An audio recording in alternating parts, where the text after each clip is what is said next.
I was raised in a large family, and I would say spiritually, we were a very religious family. And I've always had a fear of God, that healthy fear of God, but at the same time, I felt like God, if I didn't do the right thing, that He might punish me. I had an opportunity when I was 18 years old to go on the road with a band.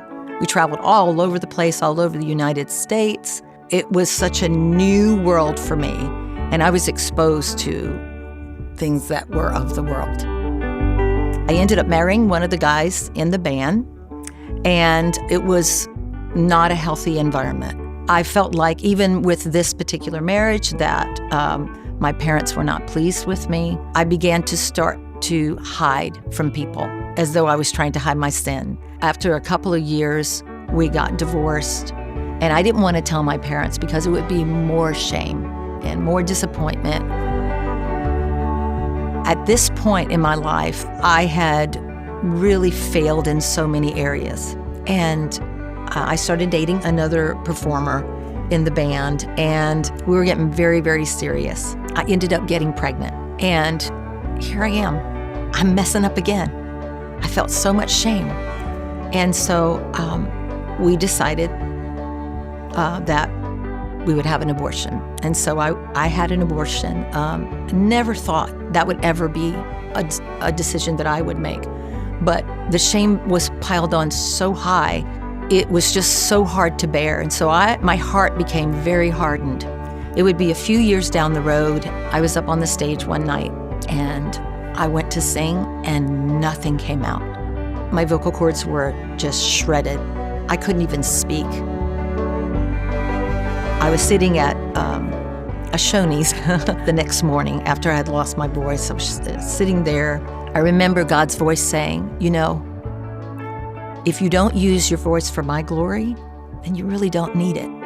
And it was the first time that I really got it. Like, I knew God was talking to me. I understood what He meant, and I repented. And that's the moment that I got saved. And I told the Lord, I said, Lord, I know that I don't deserve to have my voice back, but if you ever decide to give it back to me, I promise you, I will glorify you with my voice anytime I use it. And that's the moment my life completely changed. I was so in love with my boyfriend, and he committed his life to the Lord as well. And we have been serving the Lord faithfully ever since then. We moved to Atlanta, and we started a ministry together, a nonprofit music ministry. It started out as me just doing concerts and things like that. As I studied the Word, I realized I needed to disciple others. And with the experience that I had, I wanted to make sure that I was pouring into those who were artists, so that, you know, they knew where their gifts were from and how I could point them toward the real reason that we have these gifts and to serve God. Every once in a while, I'll get tempted to feel ashamed of something, to regret something, and try to take that blame.